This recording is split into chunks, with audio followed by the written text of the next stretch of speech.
നേരത്തെ ഇത് തടഞ്ഞിരുന്ന പല കോളേജുകളും ഇപ്പോൾ ഇത് അനുവദിക്കുന്നു എന്നാണ്. അതിൻ്റെ കാരണം എന്താ വെച്ചാൽ പുതിയ വൈബുള്ള കുട്ടികൾ അഡ്മിഷൻ എടുക്കണമെങ്കിൽ ഇപ്പോൾ കോളേജുകൾക്ക് ക്രൈസിസ് ഉണ്ട്, അഡ്മിഷൻ ക്രൈസിസ് ഉണ്ട്. അപ്പോൾ അവിടെ അഡ്മിഷൻ എടുക്കണം എന്നുണ്ടെങ്കിൽ ഇത്തരത്തിലുള്ള കാര്യങ്ങളൊക്കെ അനുവദിക്കുന്ന കോളേജുകളാകണം. അപ്പോൾ അതുകൊണ്ട് എന്ത് ചെയ്യുക, അത് കണ്ണടച്ച് ചെയ്യുക എന്നുള്ള ഒരു പോളിസിയാണ്. ഒരിക്കൽ ആ കുട്ടിൻ്റെ വീട്ടിലേക്ക് അധ്യാപകർ ചെന്ന സമയത്ത് ആ കുട്ടീൻ്റെ ഉമ്മയും ഉപ്പയും, ഉമ്മയെ സംബന്ധിച്ചിടത്തോളം ബ്രെയിനിൽ ട്യൂമർ വന്ന് ഓപ്പറേഷൻ ചെയ്ത് കിടക്കുകയാണ്. ഉപ്പയെ സംബന്ധിച്ചിടത്തോളം കിഡ്നി പേഷ്യൻ്റാണ്. ഈ രണ്ടാളുകളെയും പരിചരിക്കേണ്ട കുട്ടിയാണ്. +1 ക്ലാസ്സിൽ പഠിച്ചുകൊണ്ടിരിക്കുന്ന കുട്ടി. ആ കുട്ടി യാതൊരു ആഘോഷങ്ങളിലും പങ്കെടുക്കാനുള്ള മനസ്സ് ആ കുട്ടിക്കില്ല. പക്ഷെ ആ കുട്ടിൻ്റെ വേദന കണ്ടെത്താനുള്ള ഒരു മാനസികമായ ഒരു അവസ്ഥ ആ വിദ്യാലയത്തിൽ സൃഷ്ടിക്കപ്പെടുന്നില്ലെങ്കിൽ അത് വലിയ ക്രൂരതയല്ലേ? ആഘോഷങ്ങളുടെ വ്യത്യസ്തമായ സാധ്യതകൾ ഏറിക്കൊണ്ടിരിക്കുന്നു. ഓരോ ആഘോഷങ്ങളും പുതിയ കാലത്ത് അതിന് പുതിയ അവസരങ്ങളും സാധ്യതകളും തേടിക്കൊണ്ടിരിക്കുന്ന, അതിരുകളും അതിർത്തികളും എല്ലാം ഭേദിച്ചുകൊണ്ടായിരിക്കണം ആഘോഷിക്കേണ്ടത് എന്ന് പറഞ്ഞുകൊണ്ടേയിരിക്കുന്ന ഒരു കാലത്താണ് നമ്മളുള്ളത്. ഈ കഴിഞ്ഞ ദിവസങ്ങളിൽ സ്കൂളുകളിലും സ്ഥാപനങ്ങളിലുമൊക്കെയായി ഓണാഘോഷ പരിപാടികൾ നടക്കുകയുണ്ടായി. ഓണാഘോഷവുമായി ബന്ധപ്പെട്ട് വ്യത്യസ്തമായ വിവാദങ്ങൾ സ്വാഭാവികമായും നമ്മുടെ സമൂഹത്തിൽ ഉണ്ടാവാറുണ്ട്. അത് ഇത്തവണയും കടന്നു വന്നു എന്നുള്ളതാണ്. ഇവിടെ നാം ചർച്ചയ്ക്കെടുക്കുന്ന ഒന്നാമത്തെ ഒരു തലം, ഓണം കേരളത്തിൻ്റെ ദേശീയ ആഘോഷമാണ് എന്നത് തീരുമാനിച്ചുറപ്പിച്ചതാണ്. അത് സർക്കാർ തലത്തിൽ അങ്ങനെ തീരുമാനിച്ചു കൊണ്ടുവന്നിട്ടുള്ള ഒരാഘോഷമാണ്. എന്നാൽ ദേശീയ ആഘോഷമായതിൻ്റെ പേരിൽ മതപരമായ ഏതെങ്കിലും ചില എലമെൻറ്റുകൾ ആ വിഷയത്തിൽ എതിർപ്പുകളായി കടന്നു വരുന്നിടത്ത് അത് പറയാൻ പാടുണ്ടോ ഇല്ലേ എന്ന ഒരു ചർച്ച സമൂഹത്തിൽ യഥാർത്ഥത്തിൽ വ്യാപകമായിട്ടുണ്ട്. ഇത്തവണയും ആ ചർച്ച കടന്നു വന്നിട്ടുണ്ട്. നമ്മൾ ജീവിക്കുന്ന ഈ ഒരു രാജ്യത്ത് ഒരു മതേതര വിശ്വാസികൾ എന്നുള്ള നിലക്ക്, ജനാധിപത്യ വിശ്വാസികൾ എന്നുള്ള നിലക്ക് എല്ലാവർക്കും യോജിക്കാവുന്ന ഒരു കാഴ്ചപ്പാട് തന്നെയാണോ ഇത്? അതായത് ദേശീയ ആഘോഷമാണ് എന്ന് പറയുന്നതോട് കൂടെ തന്നെ മതപരമായി എന്തെങ്കിലും രൂപത്തിലുള്ള വിലക്കുകളോ പ്രയാസങ്ങളോ ഉള്ള ആളുകളെ സംബന്ധിച്ചിടത്തോളം അതിനെ എതിർക്കാൻ പാടില്ല എന്ന് പറയുന്ന ഒരു കാഴ്ചപ്പാടിനെ എത്രത്തോളം നമുക്ക് നീതിയുക്തമായി അവതരിപ്പിക്കാൻ കഴിയും? മീഡിയകളിൽ ആളുകൾ തമ്മിൽ ഈ വിഷയവുമായി ബന്ധപ്പെട്ടുകൊണ്ട് വ്യത്യസ്തമായിട്ടുള്ള അഭിപ്രായങ്ങൾ, പരസ്പരമുള്ള തൊള്ളത്തല്ല് നടക്കാറുണ്ട്. പക്ഷെ ഇത്തവണത്തെ വിവാദത്തിന് ഒരു ചെറിയ എക്സ്റ്റൻഷൻ ഉണ്ട്, വളരെ ഗൗരവമുള്ളൊരു എക്സ്റ്റൻഷൻ. അതെന്താണെന്ന് വെച്ചാൽ ഒരു ടീച്ചർ ഇടുന്നൊരു പോസ്റ്റ്, അതിനെതിരെ പരാതി പോകുന്നു, കേസ് എടുക്കുന്നു എന്നുള്ളതാണ്. അപ്പോൾ നമ്മളത് ആദ്യം ആ ഒരു വിവാദം കേട്ടു. അത് ഒരു പക്ഷേ സ്വാഭാവികമായിട്ടും എന്ത് ചെയ്യും, ആ രീതിയിൽ പിന്നെ ചാനൽ ചർച്ചകളൊക്കെ ഉണ്ടാകാം ഇത് ചെയ്തു. പക്ഷേ ഈ കേസ് പോയി എന്ന് കണ്ടപ്പോൾ നമ്മൾ സ്വാഭാവികമായിട്ട് ചിന്തിക്കുക എന്താണ്, അത് കൊടുത്തത് ആരായിരിക്കുന്ന ചിന്തിക്കുക, പ്രതീക്ഷിക്കുന്നൊരിതുണ്ടായിരുന്നു. പക്ഷെ ഞാൻ അതും അതിനുശേഷം ആ സ്കൂളിൻ്റെ മുൻപിൽ നടന്ന ഒരു പ്രകടനം, പ്രതിഷേധം, അതിനകത്ത് നടന്ന പ്രസംഗം, ഇത് കേട്ട് കഴിഞ്ഞപ്പോൾ എനിക്ക് ശരിക്കും പറഞ്ഞാൽ അത്ഭുതവും പിന്നെ ഒരു അവജ്ഞയും തോന്നി. കാരണം ക്വിറ്റ് ഇന്ത്യ മൂവ്മെൻറ്റിനെ എതിർത്തവരാണ് ഇവിടുത്തെ ഇടതുപക്ഷം. അതിന് കാരണമുണ്ടായിരുന്നു. അന്ന് ഫാഷിസമാണ് ലോകത്തിലെ ഏറ്റവും വലിയ അപകടമെന്ന് തിരിച്ചറിയുകയും ഒരു ഭാഗത്ത് സഖ്യശക്തികൾ വെച്ചാൽ അതിൽ സോവിയറ്റ് റഷ്യ ഉണ്ടായിരുന്നു. അപ്പോൾ സോവിയറ്റ് റഷ്യ അടക്കമുള്ള രാജ്യങ്ങൾ ഒരു ഭാഗത്ത് നിലകൊണ്ട ഒരു സമയത്ത് ആ കൂടുതൽ പ്രാമുഖ്യം നൽകേണ്ടത് ഇന്ത്യയുടെ സ്വാതന്ത്ര്യത്തിനല്ല, മറിച്ച് ഈ ഫാഷിസത്തെ തോൽപ്പിക്കുന്നതിനാണ് എന്ന കാഴ്ചപ്പാടുണ്ടായതുകൊണ്ടാണ് അന്ന് ഇടതുപക്ഷം ക്വിറ്റ് ഇന്ത്യ മൂവ്മെൻറ്റിനെ എതിർത്തത്. ആലോചിക്കണം. അപ്പോൾ ഫാഷിസത്തോട് അത്രമേൽ സന്ധി ചെയ്യാൻ തയ്യാറില്ല, സ്വന്തം രാജ്യത്തിൻ്റെ സ്വാതന്ത്ര്യം പോലും മാറ്റിവെച്ചുകൊണ്ട് ഫാഷിസത്തെ എതിർക്കണമെന്ന് മനസ്സിലാക്കിയ ഒരു വിഭാഗം. അവർ നമ്മൾ കാണുന്ന എന്താ, പിന്നെ സ്വാതന്ത്ര്യദിനത്തെ അംഗീകരിക്കാൻ തയ്യാറായില്ല. കാരണം ആദ്യഘട്ടത്തിൽ അതിനും സമാനമായ താത്വികമായിട്ടുള്ളൊരു തലമുണ്ട്. വെച്ചാൽ ഇവിടെ ഒരു വൈദേശിക ശക്തിയിൽ നിന്ന് ഒരു ഫ്യൂഡൽ ശക്തിയിലേക്കുള്ള അധികാര കൈമാറ്റം കൊണ്ട് മാത്രം ഇവിടുത്തെ വർഗപരമായ പ്രശ്നങ്ങൾ അവസാനിക്കുകയില്ല. അധസ്ഥിത വിഭാഗത്തിൻ്റെ അല്ലെങ്കിൽ ഇവിടുത്തെ തൊഴിലാളി വർഗത്തിനൊന്നും അതിലൂടെ ഒരിക്കലും തന്നെ അധികാരം ലഭിക്കുകയില്ല, അല്ലെങ്കിൽ അതിൻ്റെ ഭാഗവാക്കാകാൻ കഴിയില്ല. അങ്ങനത്തെ ഒരു സ്വാതന്ത്ര്യമല്ല ഇന്ത്യക്ക് ലഭിച്ചിട്ടുള്ളത്. എന്ന് വാദമുഖമുണ്ടായിരുന്നുകൊണ്ട് സ്വാതന്ത്ര്യത്തെ അംഗീകരിക്കാറുന്നവരാണ്. ഇവിടെ നിന്ന് ഇന്ന് നമ്മൾ നോക്കുമ്പോൾ കാണുന്ന എന്താണ്, നമുക്കറിയാം ആരാണിന്ന് തീവ്ര ദേശീയത പറയുന്നതെന്നുള്ളത്. അപ്പോൾ ദേശീയതയെ നമ്മളെല്ലാവരും അംഗീകരിക്കുന്നു, പക്ഷേ അതിദേശീയതയും തീവ്ര ദേശീയതയിലേക്കും പോകുന്ന ഒരു വിഭാഗം ഇവിടെ ഉണ്ട്. നമ്മളൊക്കെ സെക്യുലറിസത്തെ അതിൻ്റെ കാതലിൽ നിന്നുകൊണ്ട് അംഗീകരിക്കുന്നവരാണ്, അതിൻ്റെ തനതായ രീതിയിൽ നമ്മൾ അംഗീകരിക്കുന്നവരാണ്. എന്നാൽ അതേസമയം ഇന്ന് ഒരു സ്യൂഡോ സെക്യുലറിസവും അൾട്രാ സെക്യുലറിസവും ഇവിടെ വളർന്നു വരുന്നുണ്ട്. സ്വാതന്ത്ര്യമെന്നത് എല്ലാ രാജ്യത്തും എല്ലാ സമൂഹങ്ങൾക്കും ആവശ്യമുള്ളതാണ്, പക്ഷെ അത് ലിബറലിസം അല്ല. അപ്പോൾ ഇവിടെ നമ്മൾ കാണുന്നത് വെച്ചാൽ ഈ പറയുന്ന ഇതിൻ്റെ ബേസിൽ നിന്ന് മാറിയിട്ട് ഇതിൻ്റെ ഒരു സ്യൂഡോ ആയ ഫോമുകൾ അല്ലെങ്കിൽ സമൂഹത്തിന് അപകടമുണ്ടാക്കുന്ന ചില ഫോമുകളിലേക്ക് പോവുകയും അതിനുവേണ്ടി വാദിച്ചു തുടങ്ങുന്നവരായിട്ട് പിന്നെ ഇടതുപക്ഷം മാറുന്നു എന്നുള്ളതാണ്. ഇത് ഇടതുപക്ഷം ഗൗരവമായിട്ട് തിരിച്ചറിയണം. അതൊന്നാമത്തെ വിഷയമായിട്ടാണ് പറയാം. ഇവിടുത്തെ വെച്ചാൽ മതപരമാണോ അല്ലയോ സാമൂഹികമാണോ എന്നുള്ളതാണ്. നമ്മൾ ഒന്നാമത് മനസ്സിലാക്കണം വെച്ചാൽ ഓരോ മതത്തിനും അതിൻ്റേതായിട്ടുള്ള ആഘോഷങ്ങളുണ്ട്, വിശ്വാസങ്ങളുണ്ട്, കർമ്മങ്ങളുണ്ട്, ആചാരങ്ങളുണ്ട്. ഇതാണ് ഓരോ മതത്തെയും വ്യത്യസ്തമാക്കുന്നത്. ഇവിടെ മതങ്ങൾ പരസ്പരം ചെയ്യുന്നത് എന്താണ്, ഇതിനെ റെസ്പെക്റ്റ് ചെയ്യും. ഒരാൾ വിശ്വാസത്തെ എന്താണ് നമുക്ക് അനുകൂലിക്കാൻ പറ്റില്ല എങ്കിൽ പോലും അംഗീകരിക്കാൻ കഴിയില്ല എങ്കിൽ പോലും നമ്മൾ അയാൾ അതിൻ്റെ പേരിൽ വിമർശിക്കില്ല. കാരണം അത് അദ്ദേഹത്തിൻ്റേതായിട്ടുള്ള ഒരു വിശ്വാസമാണ്, അദ്ദേഹം കൊണ്ടു നടക്കുന്ന ആചാരങ്ങളൊക്കെ ഉണ്ടാകും. അപ്പോൾ അവിടെ അതിനോട് നമ്മൾ വിമർശനാത്മകമായൊരു സമീപനം ചെയ്യില്ല, ഒരു മതവിശ്വാസി എന്ന തലത്തിൽ എടുക്കില്ല. എന്നാൽ മതത്തിനകത്ത് തന്നെയുള്ള പരിഷ്കർത്താക്കൾ അവരെന്ത് ചെയ്തിട്ടുണ്ട്, ഇത്തരത്തിലുള്ള ആചാരങ്ങൾ ഈ അനുഷ്ഠാനങ്ങളൊക്കെ എതിർക്കുകയും പരിഷ്കരണ പ്രക്രിയയിലൂടെ കേരളീയ സമൂഹവും കടന്നു പോവുകയും പല മാറ്റങ്ങളൊക്കെ ഉണ്ടായിട്ടുണ്ട്. അതെല്ലാ സമൂഹങ്ങളിലും ഉണ്ടായി. ഇപ്പോൾ മുസ്ലിം സമൂഹത്തിലൊക്കെ നമുക്കറിയാം ഇതിന് സമാനമായിട്ടുള്ള പരിഷ്കരണം ഉണ്ടായിട്ടുണ്ട്. അപ്പോൾ അതൊരിക്കലും ഈ മറ്റു മതങ്ങളിൽ നിന്ന് ആളുകൾ വന്നിട്ട് വിമർശിച്ചിട്ട് എന്തല്ല നീയോ അല്ലെങ്കിൽ ഇങ്ങോട്ട് വലിച്ചു കൊടുത്തിട്ടോ അങ്ങോട്ട് തള്ളി മാറ്റിയിട്ടൊന്നുമല്ല ഉണ്ടായിട്ടുള്ളത്. അപ്പോൾ ഇവിടെ ഒന്നാമത്തെ ചോദിച്ച ചോദ്യം എന്ന് പറയുന്നത് ഇത് മതപരമാണോ എന്നാണ്, അല്ലേ എന്നുള്ള ചോദ്യം അല്ലേ. അപ്പോൾ നമ്മൾ ആലോചിക്കുക, ഇതിപ്പോൾ കേരളീയൻ്റെ ഒരു ദേശീയ ഉത്സവം. അപ്പോൾ കേരളം എന്നത് നമുക്കറിയാം രൂപപ്പെട്ടിട്ട് കുറച്ച് കാലമായിട്ടുള്ളൂ അല്ലേ. അപ്പോൾ ആ കേരളം രൂപപ്പെട്ടതിന് ശേഷം മാത്രമുണ്ടായ ഉത്സവം എന്നാണ് നമ്മൾ കാണേണ്ടത്. അങ്ങനെയല്ലല്ലോ. മാത്രമല്ല കേരളം നമുക്കറിയാം തിരുക്കൊച്ചിയും മലബാറും രണ്ടായിട്ടാണ് ഇരുന്നത്. മലബാർ എന്തായിരുന്നു, മദ്രാസ് സ്റ്റേറ്റിൻ്റെ ഭാഗമായിരുന്നു.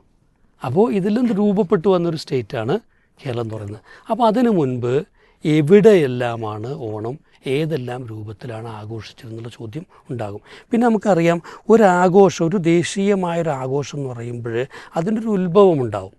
ആ ഉത്ഭവം ഒന്നുകിൽ ദേശീയമായ വല്ല സംഭവങ്ങളുമായിരിക്കാം. ഇപ്പോൾ സ്വാതന്ത്ര്യദിനം ആഘോഷിക്കുന്നത് എങ്ങനെയാണ്, ഒരു പ്രത്യേകമായിട്ടൊരു ദിനം അതിനുണ്ട് അല്ലേ. ഇതേപോലെ ഒന്നാണോ അത്, അതല്ലെങ്കിൽ പിന്നെ ഒരു ഐതിഹ്യത്തെ, ഒരു മിത്തിനെ, അതുമല്ലെങ്കിൽ മറ്റെന്തെങ്കിലും ഒരു സംഭവത്തെ ഒക്കെ അധികരിച്ചുകൊണ്ട് ആയിരിക്കും. ഇവിടെയാണ് നമ്മൾ ഒന്നാമത്തെ ചോദ്യം വരുന്നത്. നമുക്കറിയാവുന്നതുപോലെ ഈ ഓണത്തെക്കുറിച്ചുള്ള സങ്കല്പങ്ങൾ ചോദിച്ചാൽ എവിടുന്ന് ഓണം ഉണ്ടായെന്ന് ചോദിച്ചാൽ എന്താണ്, ഒരുപാട് കഥകൾ അതിനകത്തുണ്ട്. ഇപ്പോൾ നമുക്കറിയാം ഇപ്പോൾ തമിഴിൽ സംഘസാഹിത്യത്തിൽ പറയുന്ന ഓണമുണ്ട്. അതായത് എന്താ വെച്ചാൽ ഇപ്പം മധുരൈ കാഞ്ചി എന്ന് പറയുന്ന ഗ്രന്ഥത്തിൽ ഇന്ദ്രവിഴ എന്ന് പറയുന്നത് ഇന്ദ്രനുമായി ബന്ധപ്പെട്ട് അവിടെയാണിപ്പോൾ അത് സംഘകാലത്തുള്ള പിന്നെ പരാമർശമാണ്. ആ ഓണമാണോ ഓണം എന്നുള്ള ചോദ്യം സ്വാഭാവികമായിട്ടുണ്ട്. പിന്നെ ജൈനമതക്കാർക്ക് അവരുടെ ബൃഹത് സംഹിതയിലൊക്കെ പറയുന്ന ഈ മറ്റേ 63 ശലാക പുരുഷന്മാർ അവരുടെ ബലിസങ്കല്പവുമായി ബന്ധപ്പെട്ടിട്ടുള്ള ബലിൻ്റെ മഹാബലി സങ്കല്പമുണ്ട്. ഇതുപോലെ തന്നെയാണ് ഇപ്പോൾ സവർണ വൈദിക പാരമ്പര്യത്തിൽ ഉള്ള പിന്നെ അതുകൊണ്ടാണ് ഇപ്പോൾ നമ്മുടെ ശശികല ടീച്ചറൊക്കെ എന്ത് ചെയ്യുന്നത് ഇത് വാമന ഉത്സവം എന്ന് പറയുന്നത്. അപ്പോൾ അതൊരു ബ്രാഹ്മണ്യവുമായി ബന്ധപ്പെട്ടതാണ്. പക്ഷെ അതിനെന്ത് ചെയ്തിട്ടുണ്ട്, ഇപ്പോൾ കാണിപ്പയ്യൂരും അതുപോലെ രാജരാജവർമ്മയൊക്കെ പോലുള്ളവർ അത് ആ ഒരു ഐതിഹ്യത്തെ അല്ലെങ്കിൽ ആ ഒരു പിന്നെ പുരാണവുമായി ബന്ധപ്പെട്ട ആ ചരിത്രത്തെയാണ് അവർ എടുത്തിട്ടുള്ളത്. ഇനിയിപ്പോൾ നമ്മൾ ഈ തിരുവല്ല ശാസന മേച്ചേരി മേപ്പേടെന്നൊക്കെ പറഞ്ഞ ചേപ്പേടെന്നൊക്കെ പറഞ്ഞ പല കാര്യങ്ങളിലൊക്കെ ഇത് പരാമർശിച്ചിട്ടുള്ള ഓണങ്ങളുണ്ട്. നമ്മുടെ നാട്ടിലെ നാടോടി പാരമ്പര്യം അനുസരിച്ചുള്ള കുറേ ഓണസങ്കല്പങ്ങളുണ്ട്. ഇതൊക്കെ പറഞ്ഞ് ഇന്ന് പൊതുവിൽ ഏറ്റവും കൂടുതൽ കൊണ്ടാടപ്പെടുന്ന തൃക്കാക്കരയപ്പൻ, പിന്നെ അതുപോലെ തന്നെ മഹാബലി, വീണ്ടും എന്ത് ചെയ്യുന്നു, ഉയർത്തെഴുന്നേറ്റ് വരുമെന്ന് പറയുന്ന വാമനനും മഹാബലിയും ഒക്കെ ആയി ബന്ധപ്പെട്ടുകൊണ്ടുള്ളതുണ്ട്. അപ്പോൾ ഇവിടെ ഇതൊക്കെ നമ്മൾ പറയുമ്പോഴും ആളുകൾ വാദിക്കുന്ന ഒരു കാര്യം എന്താണ്, ഇതൊന്നുമല്ല, ഇതൊരു ഈ കാർഷികോത്സവമാണ് എന്നാണ്. അപ്പോൾ കാർഷികോത്സവത്തിൽ മഹാബലി എന്ന് പറയുന്നത് എന്താവണം, ലോകത്തിൻ്റെ പല ഭാഗങ്ങളിലും ഇത്തരത്തിലുള്ള കാർഷികോത്സവങ്ങളുണ്ട്. അവിടെയൊക്കെ കോൺ ഗോഡ്സ് ഉണ്ട്. ഇപ്പോൾ ഒസിറിസ് എന്ന് പറയുന്ന, ഐസിസ് എന്ന് പറയുന്ന, അങ്ങനെ കുറേയധികം കോൺ ഗോഡ്സ് ഉണ്ട്. അത് മെസപ്പൊട്ടോമിയൻ കൾച്ചറിലുണ്ട്, ഈജിപ്ഷ്യൻ കൾച്ചറിലുണ്ട്, അങ്ങനെ മറ്റേ പഴയ സങ്കല്പങ്ങളിലൊക്കെ ഉണ്ട്. അപ്പോൾ അവിടെ അതിന് ചില ദൈവീകമായിട്ടുള്ള കാഴ്ചപ്പാട് ചേർന്നത് തന്നെയാണ് അവിടെയുള്ള ഈ ഉത്സവങ്ങളും. അപ്പം ഞാൻ പറഞ്ഞത് ഇതൊക്കെ പറയുന്നത് വെച്ച് കഴിഞ്ഞാൽ ഇത് നമ്മൾ ഇതൊന്നും ബന്ധമില്ലാത്ത ഒന്നാണ് എന്ന് പറഞ്ഞു വരുമ്പോൾ ഇനി സ്വാഭാവികമായിട്ട് വരുന്ന ചോദ്യമാണ്, ഇതിന് വല്ല രൂപമുണ്ടോ എന്നുള്ളത്. ഓണാഘോഷത്തിന് വല്ല രൂപമുണ്ടോ? അപ്പം നമുക്കറിയാം, ഇന്ന് നമ്മൾ ഇവിടെ കാണുന്ന ഓണം എന്ന് പറയുന്നത് 10 ദിവസത്തെ ഓണമാണ്. അത്തം 10-ന് തിരുവോണം എന്നാണ് പറയുന്നത്. അപ്പോൾ അത്തം തൊട്ട് എന്ത് ചെയ്യണം, ആളുകൾ പൂക്കളമിടണം. പിന്നെ ഓണത്തപ്പനെ വരവേൽക്കാൻ വേണ്ടിയിട്ട് എന്ത് ചെയ്യും, ആ ഒരു എന്താ പറയുക, മറ്റേ ചെറിയ മരത്തിൻ്റെയോ അല്ലെങ്കിൽ കളിമണ്ണ് കൊണ്ടോ ഉണ്ടാക്കിയിട്ടുള്ള തൃക്കാക്കരയപ്പൻ എന്ത് ചെയ്യും, വയ്ക്കും. പിന്നെ ഓണക്കോടി കൊടുക്കും, പുലിക്കളിയുണ്ട്, സദ്യയുണ്ട്, വടംവലിയുണ്ട്, പിന്നെ ഓണപ്പാട്ടുണ്ട്, ഓണത്തല്ലുണ്ട്. ഇങ്ങനെ ഈ പൊതുവേ നമ്മൾ കാണുന്ന ഒരുപാട് ആഘോഷങ്ങളുണ്ട്. അപ്പോൾ ഓണം ആഘോഷിക്കണം എന്ന് പറയുമ്പോൾ ഇതൊക്കെ ആഘോഷിക്കണം എന്നാണോ, എന്താ ഈ പറയേണ്ടത്? എനിക്ക് മനസ്സിലാവാത്തതുകൊണ്ടാണ്. ഇതിലെല്ലാതും ചേർന്ന് ആഘോഷിച്ചല്ലേ. നമുക്കറിയപ്പോൾ പെരുന്നാൾ നമ്മൾ ആഘോഷിക്കുക എന്ന് പറയുമ്പോൾ ഒരാൾ പള്ളിയിൽ പോയില്ലാതെ നിൽക്കുക, ഞാൻ സദ്യ മാത്രം മറ്റേ ബിരിയാണി എന്നാൽ റെഡിയാണ്, പക്ഷേ എനിക്കെന്തില്ല കുത്തുബി പങ്കെടുക്കാൻ റെഡിയല്ല എന്നാൽ അയാളുടെ പെരുന്നാൾ എന്ത് പെരുന്നാളല്ലല്ലോ. അതേസമയം ഇസ്ലാമിൽ എങ്ങനെ തന്നെയാണ്, അദ്ദേഹത്തിന് പറ്റുവെച്ചാൽ അദ്ദേഹം വസ്ത്രം എന്ത് ചെയ്യണം, നല്ല വസ്ത്രം എന്ത് ചെയ്യണം, ഒരു വഴിയിലൂടെ പോയി വേറെ വഴിയിലൂടെ എന്ത് ചെയ്യണം, വരണം. ഖുതുബ എന്ത് ചെയ്യണം, അന്ന് കഴിയെങ്കിൽ പൊതു മൈതാനത്തിൽ ആക്കണം. അത് കൃത്യമായിട്ട് ചില നിയമങ്ങളൊക്കെ ഉണ്ട്.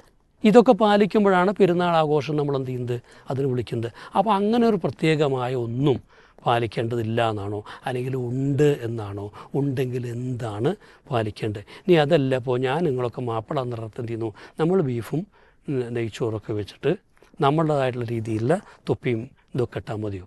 ഇനി കുറച്ചുകൂടെ ലിബറലായിട്ടുള്ള ഒരാൾ അദ്ദേഹം ബർമുടയോ അല്ലെങ്കിൽ ബിക്കിനിയോ ഒക്കെ ഇട്ടിട്ട് എന്ത് ചെയ്യുന്നു, അങ്ങനെ ആഘോഷിച്ചാൽ ശരിയാവും?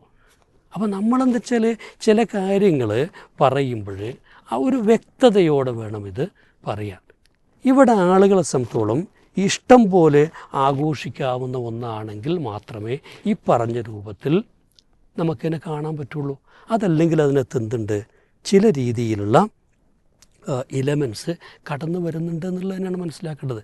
ഇവിടെയാണ് നമ്മൾ ഒന്നാമത് മനസ്സിലാക്കേണ്ടത്. ഇപ്പോൾ ദേശീയ ഗാനവുമായി ബന്ധപ്പെട്ടുണ്ടായ കേസ്, ആ കേസിലൊടുവിൽ സുപ്രീം കോടതി വിധി പറഞ്ഞത് എന്താണ്, ആ ഒരു വിഭാഗത്തെ ഇതിനു വേണ്ടി നിർബന്ധിക്കാൻ പറ്റില്ല, അവരെ ഡിസ്റെസ്പെക്റ്റ് ചെയ്യാൻ പാടില്ല, അവരെ ആ ആദരവോടെ എന്ത് അവിടെ നിൽക്കുന്നു, പക്ഷേ ചൊല്ലാൻ നിർബന്ധിക്കാൻ പാടില്ല എന്നാണ്. ഇത് വളരെ പ്രധാനപ്പെട്ടൊരു വിധിയാണ്. കാരണം ഇവിടെ നമ്മൾ മനസ്സിലാക്കേണ്ടത്, അപ്പോൾ അവിടെ ക്രിസ്ത്യാനിറ്റിയിൽ മുഴുവൻ ക്രിസ്ത്യൻസും അല്ല ആ കോടതിയിൽ പോയത്. യഹോവ സാക്ഷികൾ എന്ന് പറയുന്ന ഒരു പ്രത്യേക വിഭാഗം മാത്രമാണ് പോയത്, ബാക്കിയുള്ളവർ ആഘോഷിക്കാൻ റെഡിയായിരുന്നു. അപ്പോൾ അതുകൊണ്ട് തന്നെ ഇപ്പോൾ ഇവിടെയുള്ള മുസ്ലിങ്ങളിൽ ഇപ്പോൾ വലിയൊരു വിഭാഗം ഓണർ ആഘോഷിക്കാൻ തയ്യാറാണ് എന്നതുകൊണ്ട് മാത്രം അതിനകത്ത് ഏതെങ്കിലും ഒരു വിഭാഗത്തിന് അത് തയ്യാറല്ല എന്നുണ്ടെങ്കിൽ അവരുടെ വിശ്വാസത്തെ അത് ഹേർട്ട് ചെയ്യുന്നുണ്ടെന്നാണ് അവർ മനസ്സിലാക്കുന്നതെങ്കിൽ അതിനുള്ള അനുവാദം വെച്ചു കൊടുക്കണം. എന്നാൽ ഓരെന്ത് ചെയ്യേണ്ടതില്ല, തൃക്കാക്കരപ്പനോ ഓണത്തല്ലിനെയോ അല്ലെങ്കിൽ ഓണാഘോഷത്തെയോ എതിർത്തും വിമർശിച്ചും സംസാരിക്കാൻ പാടില്ല. ആ ഒരു അകലമാണ്, ആ ഒരു റെസ്പെക്റ്റാണ് അവിടെ പ്രതീക്ഷിക്കപ്പെടുന്നത്. ഇവിടെ നമ്മൾ മനസ്സിലാക്കണം വെച്ചാൽ ഇത് ഈ ഇപ്പം ഞാൻ ഇപ്പോൾ വായിച്ചതിനകത്ത് ഉദയംപേരൂർ സുന്നഹദോസ് നടക്കുന്ന 500 കൊല്ലം മുമ്പാണ്. അതിനകത്ത് ഒരു ശാസന അല്ലെങ്കിൽ ഒരു ഉപദേശം എന്ന് പറയുന്നത് എന്ത് തന്നെയാണ്, ഈ ക്രിസ്ത്യാനികൾ ഓണാഘോഷത്തിൽ പങ്കെടുക്കുന്നത് നിർത്തണം എന്ന് പറഞ്ഞിട്ടാണെന്നാണ്. അപ്പം നമ്മൾക്കും ഇപ്പോൾ യൂട്യൂബിൽ തിരഞ്ഞു കഴിഞ്ഞാൽ കാണാൻ പറ്റും, ക്രിസ്ത്യാനികൾക്കിടയിലെ ചില വിഭാഗങ്ങൾ ഇതിനെതിരെ ശക്തമായിട്ട് സംസാരിക്കുന്നത്. അപ്പോൾ ഇതിൽ മതപരമായ യാതൊന്നുമില്ല എന്നാണ് ലോകം മുഴുവനും മനസ്സിലാക്കുന്നതെങ്കിൽ ഈ വിമർശനങ്ങളൊന്നും പണ്ട് കാലത്തും ഉണ്ടാകാൻ പാടില്ല, ഇപ്പോഴും ഉണ്ടാകാൻ പാടില്ല. അപ്പോൾ ഇതിന് ഈ വിമർശനത്തിന് 500 കൊല്ലത്തെ പഴക്കമുണ്ട്. അപ്പോൾ 500 കൊല്ലത്തെങ്കിലും പഴക്കമുണ്ടെന്നർത്ഥം. അപ്പോൾ 500 കൊല്ലമെങ്കിലും പഴക്കമുള്ള ഈ വിമർശനത്തെ ഇന്ന് പെട്ടെന്ന്, ഇപ്പോൾ ഞാൻ പറയാം, 20-25 വയസ്സായ യൂട്യൂബേഴ്സ് വന്നിട്ടാണ് പറയുന്നത് ഇത് കാലാകാലമായിട്ട് ഇവിടെ ഉണ്ടായിരുന്ന ആഘോഷമാണ്, എല്ലാവരും ആഘോഷിച്ചിട്ടുണ്ടാണ്. അപ്പോൾ നമ്മളുടെ കുട്ടിക്കാലത്ത് നമുക്കറിയില്ലേ ഏത് രൂപത്തിലാണ് ഇത് ആഘോഷിച്ചിട്ടുണ്ട്, അതിൻ്റെ അതിർവരമ്പുകൾ എന്തായിരുന്നുള്ളത്. അപ്പോൾ ഇവിടെ അത്തരത്തിലുള്ള ഈ മറ്റേ വാദങ്ങളൊക്കെ ഒരു സങ്കര ഇനങ്ങളെ സൃഷ്ടിക്കാനുള്ള ശ്രമമാണ്. ഈ ആഘോഷങ്ങളുടെ പേരിൽ ഒരു തരം സങ്കര ഇനങ്ങൾ ഉണ്ടാക്കിയെടുക്കുക. അപ്പോൾ മതങ്ങളുടെ സങ്കലനം, അതിലൂടെ ഉണ്ടാകുന്ന ഒരു സങ്കര വിഭാഗം, ഇതാണ് കുറേ കൂടെ നല്ല മതവിശ്വാസികൾ എന്ന് വരുത്തി തീർക്കാനുള്ള ശ്രമമാണ് നടക്കുന്നത്. അതിലെന്തായാലും ഒരു മതപരമായ വിശുദ്ധി സൂക്ഷിക്കാൻ ഉദ്ദേശിക്കുന്ന സംബന്ധിച്ചോളം അതിലൂടെ എതിർപ്പുണ്ടാകുന്നുള്ളതിൽ യാതൊരു സംശയവുമില്ല. ഇപ്പം നമ്മൾക്കറിയാം, ഒരു മുസ്ലിമിനെ സംബന്ധിച്ചിടത്തോളം അദ്ദേഹത്തിന് കൃത്യമായിട്ട് ശരി തെറ്റുകൾ അറിയേണ്ടതുണ്ട്, നന്മ തിന്മകൾ അറിയേണ്ടതുണ്ട്. ആ നന്മ തിന്മകൾ ആരാ നിശ്ചയിച്ചു കൊടുത്തത്? അള്ളാഹുവാണെന്ന് കൊടുത്തിട്ടുള്ളത്. പ്രവാചകനിലൂടെ ഖുർആനിലൂടെ പഠിപ്പിക്കപ്പെട്ട നന്മ തിന്മകൾ മനസ്സിലാക്കി ജീവിക്കേണ്ട ഒരാളാണ്. മാത്രമല്ല എത്രത്തോളം അതിലൊരു സംശയം തോന്നിക്കഴിഞ്ഞാൽ പറഞ്ഞിട്ടുള്ള എന്താണ്, നിങ്ങൾ വിട്ടുകളയുക എന്നുള്ളതാണ്. അല്ലേ, ഇന്നൽ ഹലാല ബയ്യിനൻ വ ഇന്നൽ ഹറാമ ബയ്യിനൻ. നിങ്ങൾക്ക് ഹലാലും ഹറാമും ഒക്കെ വേർതിരിച്ച് തന്നിട്ടുണ്ട്. നിങ്ങൾക്ക് സംശയം, ഒരു ശുബഹാത്ത് വന്നാൽ എന്തു ചെയ്യണം? നിങ്ങൾ വിട്ടു നിൽക്കുന്നതാണ് എന്നാണ്. അപ്പോൾ ഇവിടെ ഇനിയിപ്പോൾ ആ ഒരു കാരണം കൊണ്ട് ഒരു മുസ്ലിമിന് അങ്ങനെ തോന്നുന്നുണ്ട് ഇതിലെങ്ങാനും ഒരു ഷിർക്ക് വരുമോ, ബിദ്അത്ത് വരുമോ എന്ന് തോന്നിയാൽ മുസ്ലിം എന്ത് ചെയ്യേണ്ടി വരും? അദ്ദേഹം അതിൽ നിന്ന് വിട്ടു നിൽക്കണം. അപ്പോൾ അതൊരു മുസ്ലിമിൻ്റെ വിശ്വാസപരമായ കാര്യം തന്നെയാണ് എന്നുള്ളത് അംഗീകരിക്കുക എന്നുള്ളതൊരു സാമാന്യമായ ഒരു സെക്കുലർ സൊസൈറ്റിയിൽ വേണ്ട ഒരു ഇതാണ്. ഇവിടെയാണ് എനിക്ക് തോന്നിയെന്ന് വെച്ചാൽ മതത്തെ മുറുകെ പിടിക്കുന്നവരെ സംബന്ധിച്ചോളം ഇത് ഇത്തരത്തിലുള്ള ഒരാഘോഷത്തോട് ചിലപ്പോൾ നമ്മൾക്കൊരു വ്യക്തമായൊരു സ്റ്റാൻഡ് എടുക്കേണ്ടി വരുന്നത്. ഈ എങ്ങനെ വെച്ചാൽ ഈ ചിലരിതിനെ വിവാദ സന്ദേശം എന്നാണ്, ചിലർ വിവാദമല്ല, വിദ്വേഷ സന്ദേശം, വർഗീയ പരാമർശം എന്തൊക്കെയാണ്. അപ്പോൾ ഇത് ഏത് വർഗത്തെയാണ് ഇത് ഹേർട്ട് ചെയ്തത്? അങ്ങനെയൊന്നുമില്ലല്ലോ. ഇതിപ്പോൾ ഒരു മറ്റേ ഹിന്ദുക്കളുടെ അല്ല, ക്രിസ്ത്യാനികളുടെ അല്ല, മുസ്ലിങ്ങളുടെ ഒന്നല്ലെങ്കിൽ ഇത് വർഗീയമാവില്ലല്ലോ. ഏത് വർഗത്തെയാണ്? അപ്പോൾ ഏതൊരു വർഗത്തെ ഹേർട്ട് ചെയ്യുമ്പോഴാണ് അത് വർഗീയമാകുന്നത്. അതങ്ങനെ നമുക്ക് എന്ത് പറയാം, ഒരു ആൻറ്റി സോഷ്യലായിട്ടുള്ള കമൻ്റ് എന്ന് പറയാം. കാരണം ഇത് സാമൂഹ്യ ഉത്സവമല്ലേ. അപ്പോൾ സാമൂഹ്യ ഉത്സവത്തിനെതിരെ എന്നേ പറയാൻ പറ്റുള്ളൂ. അപ്പോൾ ഇതിൽ വിദ്വേഷം ആർക്കെതിരെയാണ്? സമൂഹത്തിനെതിരെ എന്ന് പറഞ്ഞോട്ടെ.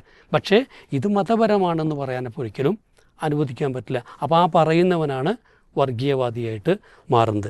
എന്തായാലും നമ്മൾ ഇവിടെ ഇപ്പോൾ ഈ ഞാൻ മനസ്സിലാക്കിയത് ഒരു തിബിയാണെന്നോ എന്തോ പറയുന്ന അല്ലേ, ഒരു മദ്രസ, ഒരു മദ്രസ ഖുർആൻ പഠന സംവിധാനത്തിനകത്ത് ഉള്ള ഒരു ടീച്ചർ ആ കുട്ടികൾക്ക് നൽകിയ ഒരു ഉപദേശമാണ്, ഒരു മെസ്സേജാണിത്.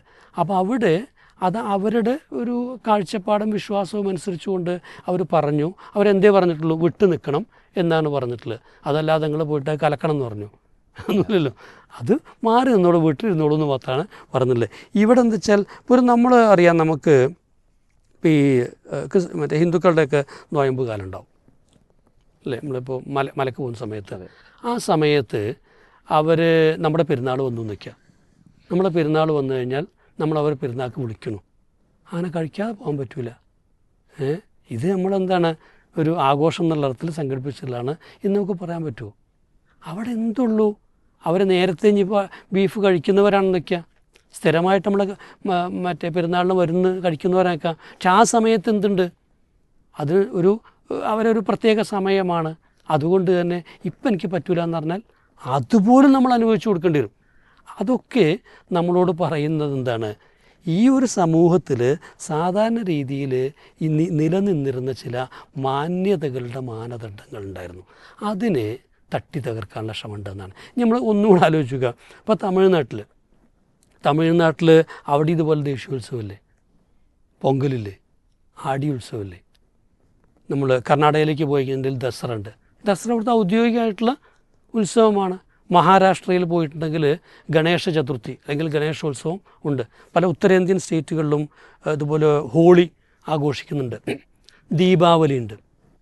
ഇതൊക്കെ സ്റ്റേറ്റ് വൈഡായിട്ട് അവിടെ നടക്കുന്ന, സ്റ്റേറ്റ് പലപ്പോഴും സ്പോൺസർ ചെയ്യുന്ന ഉത്സവങ്ങളാണ്, അവിടുത്തെ ദേശീയ ഉത്സവങ്ങളാണ്.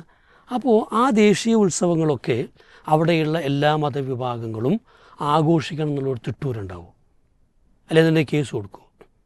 അവിടെ ആളുകൾക്ക് വിട്ട് നിൽക്കാനുള്ള അനുവാദം ഉണ്ടാവില്ല. ഇപ്പോൾ നമ്മൾ കാണുന്നൊരു കാര്യം എന്താണ്, ഇപ്പോൾ ഹോളിയൊക്കെ ആഘോഷിക്കുന്ന സമയത്ത് പലപ്പോഴും ഈ തീവ്ര വിഭാഗങ്ങൾ മുസ്ലിങ്ങളുടെ മുകളിലേക്കൊക്കെ എന്ത് ചെയ്യുക, സ്ത്രീകളുടെയും വൃദ്ധരുടെയും ഒക്കെ മുകളിലേക്ക് കളറൊക്കെ എന്ത് ചെയ്യുക, എറിയുക. അതിനെ വിമർശിക്കുന്നവരാണ് ഇവിടുത്തെ സെക്യുലറിസ്റ്റുകൾ അല്ലെങ്കിൽ പുരോഗമനവാദികളായിട്ടുള്ള ആളുകൾ. അല്ലാതെ അതൊക്കെ നിങ്ങൾ എന്ത് ചെയ്യണം, ആഘോഷിക്കണം, ആഘോഷിക്കാത്തതുകൊണ്ടാണ് എന്ന് പറയലുണ്ടോ? ഇല്ല. അപ്പോൾ ഇവിടെയൊക്കെ നമ്മൾ കാണുന്നത് എന്താ വെച്ചാൽ, ഇതൊരർത്ഥത്തിൽ പറഞ്ഞാൽ ഇപ്പോൾ ജയ് ശ്രീറാം വിളിക്കണമെന്ന് നിർബന്ധിക്കുന്നത് പോലെ തന്നെയുള്ള ഒരു പ്രക്രിയയാണെന്നർത്ഥം. ഇനി ഒന്നും കൂടെ പറയാം. ഇപ്പോൾ നമ്മളോട്, ഇതിപ്പോൾ മുജാഹിദുകൾ സലഫികളായ ആളുകളോട് നബിദിനം ആഘോഷിക്കണമെന്ന് മുസ്ലിങ്ങളിൽ തന്നെയുള്ള ഇതര വിഭാഗങ്ങൾ പറഞ്ഞാലോ? നബിദിനത്തെക്കുറിച്ച് ഇവിടുത്തെ ഒരു വിഭാഗത്തിൻ്റെ കാഴ്ചപ്പാട് എന്താണ്? അത് നമ്മൾ അവർ വിമർശിക്കും, ഒരു കാഴ്ചപ്പാടൊക്കെ വെച്ചോട്ടെ. എന്താണ് കാഴ്ചപ്പാട്? അത് പെരുന്നാളിനേക്കാളും വലിയ ആഘോഷം എന്നാണ്. അപ്പോൾ പെരുന്നാളിനേക്കാളും വലിയൊരു ആഘോഷത്തിൽ നമ്മൾ വിട്ടുനിൽക്കുന്നവരാണ് നമ്മൾ, അല്ലേ? അപ്പോൾ അത് ആഘോഷിക്കണമെന്ന് നമ്മളോട് പറഞ്ഞാലോ? അതാരെങ്കിലും നമ്മൾ അംഗീകരിക്കുമോ? ഇല്ല. അപ്പോൾ മുസ്ലിങ്ങളായാൽ പോലും നമ്മൾ അത്തരമൊരു നിർബന്ധ ബുദ്ധിയെ നമ്മൾ എടുക്കാൻ തയ്യാറല്ല എന്നുള്ളത് തന്നെയാണ്. ഇവിടെ ഇപ്പോൾ ഞാൻ കണ്ടെച്ചാൽ ഇതിൽ ഒരുപാട് സൗകര്യങ്ങളുണ്ട്. ഇപ്പോൾ സർക്കാരിനെ സംബന്ധിച്ചോളം ഒരു ഭാഗത്ത് പലതും മറക്കാൻ പറ്റിയതാണ് വിവാദങ്ങൾ എപ്പോഴും. രണ്ട്, ഇതിൽ ഇവർ തൃപ്തിപ്പെടുത്താൻ ഉദ്ദേശിക്കുന്നത് ശരിക്കും പറഞ്ഞു കഴിഞ്ഞാൽ ആരെയാണ്? ഏറ്റവും ചെറുപ്പക്കാരായിട്ടുള്ള ആളുകളെയാണ്. അത് സ്കൂളിലും കോളേജിലൊക്കെ പഠിക്കുന്നവർക്കാണ് പരമമായ സ്വാതന്ത്ര്യം അനുവദിച്ചു കൊടുത്തിട്ടുള്ളത്. വസ്ത്ര സ്വാതന്ത്ര്യം അനുഭവിച്ചിട്ടുണ്ട്, ആഘോഷ സ്വാതന്ത്ര്യം അനുവദിച്ചിട്ടുണ്ട്. അപ്പോൾ അത് പുതിയ വോട്ടർമാരാണ്. അപ്പോൾ അവരെ കിട്ടുന്നുള്ളൊരു ഇതായിരിക്കും ഒരു പക്ഷേ അതിൻ്റെ പിറകിലുള്ള ഏറ്റവും വലിയൊരു താല്പര്യം. ഉദ്യോഗസ്ഥന്മാരെടുത്ത് നോക്കും, ഓരോ സംബന്ധിച്ചോളം ഒഴിവുദിനുണ്ട്, ബോണസ് ഉണ്ട്, അലവൻസ് ഉണ്ട്, ആ രീതിയിലുള്ള സൗകര്യങ്ങളൊക്കെ ഉണ്ട്. പിന്നെ കച്ചവടക്കാരെ സംബന്ധിച്ചിടത്തോളം ധാരാളം കച്ചവടം കിട്ടുന്ന ഇതാണ്. ഈ കോളേജുകളെയും ഒക്കെ പ്രത്യേകിച്ച് ഇപ്പോൾ പറയുന്നത്, നേരത്തെ ഇത് തടഞ്ഞിരുന്ന പല കോളേജുകളും ഇപ്പോൾ ഇത് അനുവദിക്കുന്നു എന്നാണ്. അതിൻ്റെ കാരണം എന്താ വെച്ചാൽ, പുതിയ വൈബുള്ള കുട്ടികൾ അഡ്മിഷൻ എടുക്കണമെങ്കിൽ, ഇപ്പോൾ കോളേജുകൾക്ക് ക്രൈസിസ് ഉണ്ട്, അഡ്മിഷൻ ക്രൈസിസ് ഉണ്ട്. അപ്പോൾ അവിടെ അഡ്മിഷൻ എടുക്കണം എന്നുണ്ടെങ്കിൽ ഇത്തരത്തിലുള്ള കാര്യങ്ങളൊക്കെ അനുവദിക്കുന്ന കോളേജുകളാകണം. അപ്പോൾ അതുകൊണ്ട് എന്ത് ചെയ്യുക, അത് കണ്ണടച്ച് ചെയ്യുക എന്നുള്ള ഒരു പോളിസിയാണ്. കുട്ടികളെ സംബന്ധിച്ചോളം പിന്നെ വളരെ സന്തോഷം. കാരണം അവർക്ക് സാധാരണ കിട്ടാത്ത എല്ലാ സ്വാതന്ത്ര്യങ്ങളും ലഭിക്കുന്നു. ആഘോഷിക്കാനും അതുപോലെ പാടാനും ആടാനും ഒക്കെ ഉള്ളൊരു അനുവാദം അവരെങ്ങനെ ചെയ്യും. അപ്പോൾ ഈ കുട്ടികളുടെ ഒരു സന്തോഷങ്ങൾ കണ്ടുകൂടെ എന്നൊക്കെയാണ് ചിലർ ചോദിക്കുന്നത്. ഞാൻ പറയുന്നു 12 മണിക്ക് നിങ്ങൾ കോളേജിൽ എത്തുകയാണെങ്കിൽ രാത്രി നിങ്ങൾക്ക് അവിടെ മുഴുവൻ കോളേജും ലൈറ്റപ്പ് ചെയ്തിട്ട് ഡാൻസും പാട്ടും കളിക്കാൻ അനുവാദമുണ്ടെന്ന് പറഞ്ഞു കഴിഞ്ഞാൽ ഉറങ്ങാതെ കുട്ടികൾ എന്ത് ചെയ്യും, സ്കൂളിലേക്ക് എത്തും. അപ്പോൾ ആഘോഷിക്കാനുള്ളൊരു ത്വരയെ ഉദ്ദീപിപ്പിക്കുന്നതിലൂടെ കിട്ടുന്ന ഒരാനന്ദവും അല്ലെങ്കിൽ ഇത്തരത്തിലുള്ളൊരു പ്രമോഷൻ എന്ന് പറയുന്നത് ശരിക്കും പറഞ്ഞു കഴിഞ്ഞാൽ ഒരിക്കലും തന്നെ ഇത് ഗുണപരമാകാൻ പോകുന്നില്ല. ഇപ്പോൾ നമ്മൾക്ക് ഉറപ്പാണ്, ഇപ്പോൾ തന്നെ ഈ 2-3 കൊല്ലം കൊണ്ട് തന്നെ ഉണ്ടായ മാറ്റങ്ങൾ വളരെതാണ്. ഇപ്പം വന്ന വാർത്തകൾ നമുക്കറിയാം, അതിനകത്ത് നിയമലംഘനങ്ങൾ നടക്കുന്നുണ്ട്. അത് വാഹനങ്ങളായിട്ടും മറ്റുമൊക്കെ. ചെറിയ കുട്ടികൾ മദ്യപിച്ചു എന്നുള്ള വാർത്ത ഉണ്ട്, ലൈംഗികാതിക്രമങ്ങളുടെ വാർത്ത വരുന്നുണ്ട്. അപ്പോൾ ഇതൊരു കൈവിട്ട കളിയാണ്, ഒരു കൈവിട്ട കളിയാണ്. 2-3 വർഷം കൊണ്ട് ഞാൻ ഉറപ്പിച്ചു പറയുന്നു സർക്കാരിന് ചില നിലപാടുകൾ എടുക്കേണ്ടി വരും. ഇപ്പോൾ നമുക്കറിയാവുന്നതാണ്, ഇപ്പോൾ ടൂറ്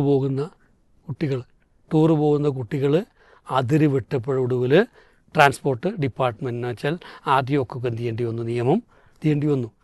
സർക്കാർ ആ രീതിയിൽ പലപ്പോഴും തിരുത്തേണ്ട അവസ്ഥ ഉണ്ടാവുന്നുണ്ട്. ഇതിനേക്കാളൊക്കെ ഭീകരമായിട്ടുള്ള അവസ്ഥയിലേക്ക് പോവുകയും സർക്കാരിന് റീതിങ്ക് ചെയ്യേണ്ട അവസ്ഥ വരും എന്നതിൽ യാതൊരു സംശയവും വേണ്ട. ഒപ്പൊരു കാര്യം കൂടെ പറയാം, ഇങ്ങനെയൊന്നും അല്ല നമ്മളൊരു സമൂഹത്തെ ഇത് പഠിപ്പിക്കേണ്ടത്. അപ്പോൾ നമ്മൾ ഇപ്പോൾ വിദ്യാഭ്യാസ സ്ഥാപനങ്ങളിൽ ഇത് വരുന്നതിൻ്റെ ആളുടെ ഏറ്റവും വലിയ പ്രശ്നം, നമ്മൾ ലോകത്തുള്ള വലിയ സർവകലാശാല എടുക്കുക, ആ വലിയ സർവകലാശാലകളിലൊക്കെ എങ്ങനെയാണ് ഈ മൾട്ടി കൾച്ചറലിസം പഠിപ്പിക്കുന്നത്, ഫെസ്റ്റിവിറ്റി എങ്ങനെയാണ് പഠിപ്പിക്കുന്നത്, അവിടെ എങ്ങനെയാണ് റിലീജിയസ് ടോളറൻസ് പഠിപ്പിക്കുന്നത്, സെക്യുലർ ഇൻ്റഗ്രേഷൻ എങ്ങനെയാണ് നടക്കുന്നത്, ഇതൊക്കെ ഉണ്ടായിക്കൊണ്ട് തന്നെയാണ് ലോകത്തെ വലിയ യൂണിവേഴ്സിറ്റികൾ ഇപ്പോഴും വലിയ യൂണിവേഴ്സിറ്റികളായിട്ട് നിലനിൽക്കുന്നത്. അവിടെ ഡാൻസും പാട്ടുമൊക്കെ അനുവദിച്ചുകൊണ്ടല്ല, അവിടെ സീറ്റ് കിട്ടാൻ വേണ്ടിയിട്ട് ക്യൂ നിൽക്കുകയാണ്. അപ്പോൾ ക്വാളിറ്റി എന്നുള്ളൊരു സാധനത്തെ അപ്ഗ്രേഡ് ചെയ്യാതെ, അതിന് വേണ്ടിയിട്ട് എന്തു ചെയ്യണമെന്ന് ചിന്തിക്കാതെ ഈ രീതിയിലുള്ള സ്യൂഡോ ആയ ചില പ്രാക്ടീസസിലൂടെ കുട്ടികളെ യൂണിവേഴ്സിറ്റിയിലേക്ക് കൊണ്ടുവരാം, അല്ലെങ്കിൽ അതിലൂടെ നമ്മളുടെ വോട്ട് വർദ്ധിപ്പിക്കാം, ഈ രീതിയിലൊക്കെയാണ് ചിന്തിക്കുന്നതെങ്കിൽ അത് വലിയ തരത്തിലുള്ള അപകടം ഈ സമൂഹത്തിന് വരുത്തി തീർക്കും. അതുകൊണ്ട് തന്നെ ഇതല്ല നമ്മൾ ഒരു പുരോഗമന ആശയം എന്ന അർത്ഥത്തിൽ അടിച്ചേൽപ്പിക്കേണ്ടത്. മറിച്ച് ജനാധിപത്യത്തിൻ്റെയും സ്വാതന്ത്ര്യത്തിൻ്റെയും സെക്യുലറിസത്തിൻ്റെയും ഒരു അന്തസ്സത്ത എന്താണെന്ന് നമ്മളൊന്ന് തിരിഞ്ഞ് നോക്കുകയും പഠിക്കുകയും ചെയ്യുകയും ഇവിടെ വിവിധ സമൂഹങ്ങൾ അവർ പരസ്പരം കലഹിക്കാതെ വിമർശിക്കാതെ അല്ലെങ്കിൽ ഈ രീതിയിലുള്ള ഒരു സ്പർദ്ധയിലേക്കൊന്നും പോകാത്ത രൂപത്തിലുള്ള ഒരു സൗഹാർദ്ദമാണ് നിലനിൽക്കേണ്ടത്. ഇത് ബോധപൂർവം സൗഹാർദ്ദത്തെ കലക്കാൻ വേണ്ടിയുള്ള ശ്രമമാണ്. അതിലൂടെ കിട്ടാവുന്ന ചില അഡ്വഞ്ചേഴ്സിന് വേണ്ടി തന്നെയാണ് ഈ കളി കളിക്കുന്നത്. അല്ലാതെ ഇത് മത സൗഹാർദ്ദത്തിന് വേണ്ടിയല്ല, മതസ്പർദ്ധയ്ക്ക് വേണ്ടിയിട്ടുള്ള കളിയാണ്. അത് സാമൂഹികമായിട്ടുള്ള ഒരു ഉത്സവം എന്ന നിലയിൽ ഇതിനെ കാണാൻ വേണ്ടി എല്ലാവരെയും പ്രേരിപ്പിക്കുന്നത് സാമൂഹിക നന്മയ്ക്കോ ഹാർമണിക്കോ വേണ്ടിയാണെന്ന് വിശ്വസിക്കാൻ നമുക്ക് പ്രയാസമുണ്ട്. ഇവിടെ വളരെ വ്യക്തമായ ചില കാഴ്ചപ്പാടുകളും ചിന്തകളുമാണ് ഹമീദ് മാഷ് നമ്മോട് പങ്കുവച്ചിട്ടുള്ളത്. മുജീബ് ഒട്ടുമൽ, ഒരു സ്കൂളിൽ തൻ്റെ വിദ്യാർത്ഥികളോട് ഒരു അധ്യാപിക പറഞ്ഞ ചില പരാമർശങ്ങളാണ് ഈ വർഷം വലിയ വിവാദത്തിന് തിരികൊളുത്തിയതെന്നറിയാം. അതിനോടുള്ള പ്രതിഷേധങ്ങൾ നമ്മൾ പരിശോധിച്ച് നോക്കുകയാണെങ്കിലും അവിടേക്ക് മാത്രം പരിമിതമായ ഒരു പ്രതിഷേധമായി നമ്മൾ കാണുന്നു. അതുപോലെയുള്ള ചില നിലപാടുകൾ എടുത്ത ചില ഇടങ്ങളിലേക്കൊന്നും അത്തരം പ്രതിഷേധങ്ങൾ നമ്മൾ കാണുന്നുമില്ല. എങ്ങനെയാണ് ഇതിനെ നമ്മൾ നോക്കിക്കാണുന്നത്? ഇതിൽ കേരളത്തിൻ്റെ സാമൂഹിക പശ്ചാത്തലം എന്ന് പറഞ്ഞാൽ നേരത്തെ പറഞ്ഞതുപോലെ ഒരു സാമൂഹ്യ ഒരു സൗഹൃദ അന്തരീക്ഷമുള്ള ഒരു നാടാണ് നമ്മുടെ നാട്. എന്നാൽ ഇപ്പോൾ സമീപകാലത്തായി സൂചിപ്പിച്ചതുപോലെ തന്നെ ഭരണകക്ഷികളിൽപ്പെട്ട ചില പാർട്ടികൾ ഒരു പ്രത്യേകമായ ഒരു സമുദായത്തെ ടാർഗറ്റ് ചെയ്യുന്നു എന്നതിൻ്റെ ഏറ്റവും വലിയ തെളിവായിട്ട് ഈ ഓണാഘോഷവുമായി ബന്ധപ്പെട്ട വിവാദങ്ങളെ നമുക്ക് നോക്കി കാണാൻ പറ്റും. അതിലേറ്റവും പ്രധാനമായിട്ട് NSSൻ്റെ പിന്നെ അവരുടെ ഉടമസ്ഥതയിലുള്ള സ്ഥാപനങ്ങളിൽ തീരെ ആഘോഷം നടത്തിയിട്ടില്ല. അവിടേക്ക് ഇതുവരെ ഒരു ധർണയോ ഒരു പ്രതിഷേധമോ നടന്നിട്ടില്ല. കേരളത്തിൽ ഒരുപാട് സ്ഥാപനങ്ങൾ അങ്ങനെയുണ്ട്. അതിന് വ്യത്യസ്തങ്ങളായ കാരണങ്ങൾ പറയുന്നുണ്ട്. ഇപ്പോൾ ഒരു സ്ഥാപനത്തിൻ്റെ പ്രിൻസിപ്പൾ പറയുന്നത് തലേ ദിവസം അവിടെ ഉണ്ടായിട്ടുള്ള ഒരു പ്രശ്നമാണ്, കുട്ടികൾ തമ്മിലുള്ള സംഘടന കാരണമായിട്ടാണ് ഇവിടെ ഞങ്ങൾ ആഘോഷം നിർത്തിവെച്ചത് എന്ന് പറയുന്നുണ്ട്. എന്നതുപോലെ ഒരുപാട് സാഹചര്യങ്ങൾക്കനുസരിച്ച് കൊണ്ട് നടത്താത്തതുണ്ട്. ഇത് യഥാർത്ഥത്തിൽ നേരത്തെ മാഷ് പറഞ്ഞ പോലെ തിബിയാൻ എന്ന് പറയുന്ന പ്രീ മദ്രസ എന്നൊക്കെ പറയാം. ആ ചെറിയ കുട്ടികളുടെ രക്ഷിതാക്കളോട് ചെറിയൊരു ഡയറക്ഷൻ നൽകിയതാണ് ഈ ടീച്ചർ ചെയ്തിട്ടുള്ള തെറ്റ്. എന്നാൽ അതിനേക്കാൾ മാരകമായ വിഷം വിസർജിച്ചിട്ടുള്ള ഒരുപാട് ടീച്ചർമാർ നമ്മുടെ കേരളക്കാരിൽ കടന്നു പോയിട്ടുണ്ട്. അതിൽ ശശികല ടീച്ചറൊക്കെ ഈ അടുത്താണ് റിട്ടയർ ആയത്. കോഴിക്കോട് മറ്റേ NIT ടീച്ചർ. അതെ, ഇങ്ങനെ ഒരുപാട് സംഭവങ്ങൾ ഉണ്ടായിരിക്കെ എന്നാൽ അത്തരം കാര്യങ്ങളെക്കുറിച്ച് ഇവർ മൗനം അവലംബിക്കുകയും മുസ്ലിം കമ്മ്യൂണിറ്റി നടത്തുന്ന സ്ഥാപനങ്ങൾ അതുപോലെ അതിലെ അധ്യാപകർ അതുപോലെയുള്ള ജീവനക്കാരെ മാത്രം ടാർഗറ്റ് ചെയ്തുകൊണ്ട് മുന്നോട്ട് പോകുന്നതിൽ കൃത്യമായ ഒരു അജണ്ട നിലനിൽക്കുന്നുണ്ട്. ഒരു പൊളിറ്റിക്കലി ആയിട്ട് തന്നെ. ഇപ്പോൾ സ്വാഭാവികമായിട്ട് ഇവിടെ നടക്കുന്ന ഓരോ പ്രോഗ്രാമുകളും കുറേ പ്രശ്നങ്ങളൊക്കെ അത് മുസ്ലിം സമുദായത്തെ ഇതേപോലെയുള്ള രാഷ്ട്രീയ പാർട്ടികളിൽ നിന്ന് അകറ്റിക്കൊണ്ടിരിക്കുന്നു എന്ന യാഥാർത്ഥ്യം അവരെന്നെ തിരിച്ചറിഞ്ഞിട്ടുണ്ട്. അപ്പോൾ ഭൂരിപക്ഷ വോട്ടിനെ ലാക്കാക്കിക്കൊണ്ടാണ് ഇത്തരം സമീപനങ്ങൾ അവർ സ്വീകരിക്കുന്നത് എന്ന കാര്യത്തിൽ യാതൊരു സംശയമില്ല. ഇവിടെ നമ്മൾ മനസ്സിലാക്കേണ്ടത്, ഇപ്പോൾ ഓണാഘോഷം പറഞ്ഞു, ഓണാഘോഷം സ്വീകരിക്കാവുന്നവരും സ്വീകരിക്കാൻ പാടില്ലാത്തവരുണ്ട്. വിശ്വാസപരമായിട്ട് നേരത്തെ മതപരമായ ആ തലങ്ങളിൽ നിന്നുകൊണ്ട് തന്നെ അവിടെയുള്ള ആഘോഷ തിമിർപ്പ് ഒരിക്കലും അംഗീകരിക്കരുതെന്ന് പറയുന്ന മതങ്ങളുണ്ട്. അത് ഇസ്ലാം മാത്രമല്ല, മുസ്ലിങ്ങൾ മാത്രമല്ല, മറ്റു മതസ്ഥർ പോലും ചില വിഷയങ്ങളിൽ നിന്ന് മാറി നിൽക്കണമെന്ന് ആഗ്രഹിക്കുകയും പഠിപ്പിക്കുകയും ചെയ്യുന്ന ഒരവസ്ഥാവിശേഷമുണ്ട്. എന്നാൽ ഈ ഓണത്തെ സംബന്ധിച്ചിടത്തോളം സവർണ വിഭാഗത്തിൻ്റെ ആഘോഷമാണെന്നൊക്കെ മാഷ് നേരത്തെ വിശദീകരിച്ചല്ലോ. എന്നാൽ അതിനെ ശക്തമായി എതിർത്ത സാംസ്കാരിക നായകന്മാർ കേരളത്തിലുണ്ട്. ഇപ്പോൾ KNൻ്റെ അദ്ദേഹത്തിൻ്റെ ലേഖനങ്ങളിൽ ആ കാര്യം പറയുന്നുണ്ട്. അതേപോലെ തന്നെ തായാട്ട് ശങ്കരൻ അദ്ദേഹത്തിൻ്റെ ലേഖനത്തിൽ ഈ ഓണത്തെ വിമർശിച്ചുകൊണ്ട് പറയുന്നുണ്ട്. അതുപോലെ ബാലചന്ദ്രൻ ചുള്ളിക്കാട് അയാളുടെ ലേഖനങ്ങളിലും സംസാരങ്ങളിലും ഞാൻ ഇത്രയും കാലം ഞാൻ ഓണാഘോഷം നടത്തിയിട്ടില്ല, പല സിനിമാ സൈറ്റുകളിലൊക്കെ ചെന്നിട്ട് പോലും ഞാൻ മാറി നിൽക്കാറാണ് പതിവ് എന്നതുപോലെ ഒരുപാട് സാംസ്കാരിക നായകന്മാർ ഇതിൻ്റെ ഒരു വല്ലാത്തൊരു തലം തന്നെ വിശദീകരിച്ചുകൊണ്ട് തന്നെ ശക്തമായി എതിർക്കുന്നുണ്ട്, ബോധവൽക്കരിക്കുന്നുണ്ട്. പക്ഷേ ഇത്തരം ആളുകളോട് ഇങ്ങനെയുള്ള ഒരു അസഹിഷ്ണുത നമ്മൾ കാണുന്നില്ല. സ്വാഭാവികമായിട്ടും അത്തരം കാര്യങ്ങൾ ചോദിക്കുമ്പോൾ ഇത്തരം ആളുകൾ പറയാറുള്ള കാര്യം അവർ പറയുന്നത് പൊളിറ്റിക്സാണെന്നാണ്. അത് അവർ പറഞ്ഞ രാഷ്ട്രീയമാണ് എന്ന് പറഞ്ഞാൽ ചില ആളുകൾ ഇന്നത് പറയാൻ പാടില്ല, ചില ആളുകളെ പറയാൻ പാടൂ എന്ന് പറയുന്ന ഒരു നരേഷൻ ശരി സാമൂഹ്യപരമായി സൃഷ്ടിച്ചു കൊണ്ടിരിക്കുന്നു എന്നത് തീർത്തും നേരത്തെ പറഞ്ഞ പോലെ തന്നെ ഇടതുപക്ഷ ഒരു ശൈലിയായിട്ട് മാറുന്നതാണ് യഥാർത്ഥത്തിൽ നമ്മൾ അനുഭവിക്കുന്ന ദുരന്തം. പിന്നെ വിദ്യാലയങ്ങളിലേക്ക് കടന്നു വന്നാൽ വിദ്യാലയങ്ങളിൽ ഇപ്പോൾ ഈ പ്രാവശ്യത്തെ ഓണാഘോഷവുമായി ബന്ധപ്പെട്ട് നമ്മളെ വിദ്യാഭ്യാസ മന്ത്രി കൊടുത്തിട്ടുള്ള ഭയങ്കര റിലാക്സേഷൻ ഉണ്ട്. അതായത് കുട്ടികൾ കളർ ഡ്രസ്സ് ധരിക്കാം. ശരിക്കും നല്ല ഒരു നേരം നല്ല വസ്ത്രം ധരിക്കാൻ പോലും സാധിക്കാത്ത വളരെ ദാരിദ്ര്യമുള്ള കുട്ടികൾ നമ്മുടെ ചുറ്റുപാടുകളിലുണ്ട്. അവർ കളർ ഡ്രസ്സ് ധരിക്കണമെന്ന് പറയുമ്പോൾ സ്വാഭാവികമായിട്ട് അവരെങ്ങനെയാണ് ഇവരായിട്ട് മാച്ച് ചെയ്ത് പോകുക കുറിച്ച് പോലും ചിന്തിച്ച് വല്ലാതെ വിഷമിക്കുന്ന ഒരവസ്ഥ ഉണ്ട്. പലരും സ്കൂളിലേക്ക് ഈ ആഘോഷങ്ങളിലേക്ക് വരാത്ത കാരണമുണ്ട്. അതിനുള്ള കാരണവും ഇതാണ്, ഇല്ലായ്മയുടെ നെരുപ്പോടിലാണ് അവരൊക്കെ ജീവിക്കുന്നത്. അവിടെ ഒരു ചെറിയ കാര്യം പറയാം. അതായത് ഈ ടൂറുകൾ പോകുന്ന സമയത്ത് ഈ അതിനു വേണ്ടി പണം മുടക്കാൻ കഴിയാത്ത കുട്ടികളുണ്ടെങ്കിൽ അവരുടെ പണം സ്കൂൾ കണ്ടെത്തിയിട്ട് അവരെ കൊണ്ടുപോകണം എന്നാണ്, എല്ലാവർക്കും പറ്റുന്ന പോലെ ആക്കണം എന്നുള്ളതാണ്. അപ്പോൾ ഇവിടെ ആലോചിച്ച് നോക്കൂ, ഇവിടെ ഓണത്തിൻ്റെ സമയത്ത് അങ്ങനത്തെ ഒരു ഓർഡറും ഇല്ല. ഇപ്പോൾ കഴിഞ്ഞ വർഷം ഇപ്പോൾ വയനാട് ഉണ്ടായിട്ടുള്ള ദുരന്തം നമുക്കറിയാം. ആ ദുരന്തത്തിൻ്റെ പശ്ചാത്തലത്തിൽ സ്കൂളുകൾക്കും കുട്ടികൾക്കും നൽകിയിട്ടുള്ള ഗവൺമെൻറ്റിൻ്റെ ഒരു നിർദ്ദേശം ഉണ്ടായിരുന്നു, ആഘോഷം ചുരുക്കണമെന്ന്. ഇപ്പോൾ സ്വാഭാവികമായിട്ട് എല്ലാ സ്ഥാപനങ്ങളിലും അതിനുവേണ്ടി ശ്രമിച്ചു. പക്ഷേ എന്നിട്ട് പോലും കുട്ടികൾ ഈ സെലിബ്രേഷൻ കൾച്ചർ അത് മുന്നോട്ട് വെക്കുന്ന കുട്ടികളെ സംബന്ധിച്ചിടത്തോളം അവർ റിസോർട്ടുകൾ ബുക്ക് ചെയ്തിട്ട് ഒരു ദിവസം മുഴുവൻ DJ പാർട്ടിയിൽ ഡാൻസ് ചെയ്തു കൂത്താടുകയാണ്. പക്ഷേ അത്തരം കുട്ടികളെ സംബന്ധിച്ചിടത്തോളം രക്ഷിതാക്കളുടെ നിയന്ത്രണത്തിന് വിധേയമല്ല എന്നാണ് മനസ്സിലാക്കാൻ സാധിക്കുന്നത്. ഒരുപാട് പ്രശ്നങ്ങൾ ഇൻസ്റ്റാഗ്രാമുകൾ എടുത്തു നോക്കിയാൽ അവർ ചില റീലുകൾ സൃഷ്ടിക്കുക എന്നുള്ളതാണ് അവരുടെ അജണ്ട. ആ അജണ്ടകൾക്കനുസരിച്ച് കൊണ്ട് ഒരു സീരിയസ് അല്ലാത്ത വിധം നമ്മുടെ വിദ്യാഭ്യാസ വകുപ്പും അതേപോലെ തന്നെ സമൂഹം മാറിപ്പോകുന്നത് വലിയ അപകടങ്ങൾ ഉണ്ടാക്കുമെന്ന കാര്യത്തിൽ അതൊരു സംശയമില്ല. യഥാർത്ഥത്തിൽ ഇപ്പോൾ ഒരു വിദ്യാലയം, ആ വിദ്യാലയത്തിൽ എന്തെങ്കിലുമൊക്കെ ഒരു ഫെസ്റ്റിവൽ കൊണ്ടുവരികയാണെങ്കിൽ ആ കുട്ടികളെ സംബന്ധിച്ചിടത്തോളം ഒരു ഇൻ്റലക്ച്വലി എന്തെങ്കിലും ഒരു ബെനിഫിറ്റ് അതിലുണ്ടാവണം, അല്ലെങ്കിൽ പഠനരംഗത്തുള്ള എന്തെങ്കിലും ഒരു മികവ് അതിലുണ്ടാവണം. ഈ നിലക്ക് മറ്റുള്ള അന്താരാഷ്ട്ര ലെവലിലൊക്കെ പഠനങ്ങളും കാര്യങ്ങളൊക്കെ ആ കാര്യം നമ്മൾ തെളിയിച്ചുകൊണ്ടിരിക്കുന്നുണ്ട്. പക്ഷെ നമ്മുടെ നാട് മാത്രം അതൊരു തമാശയാക്കി മാറ്റി പഠനരംഗത്ത് തീരെ സീരിയസ് അല്ലാത്ത ഒരു സാഹചര്യത്തിലേക്ക് തള്ളിവിടുന്ന ഒരവസ്ഥാവിശേഷമുണ്ട്. ഇതിൽ ഒരുപാട് കുട്ടികളുടെ മനസ്സ് മാറ്റിയെടുക്കാവുന്ന ഒരുപാട് സാഹചര്യങ്ങൾ നമുക്ക് സൃഷ്ടിക്കാൻ പറ്റും.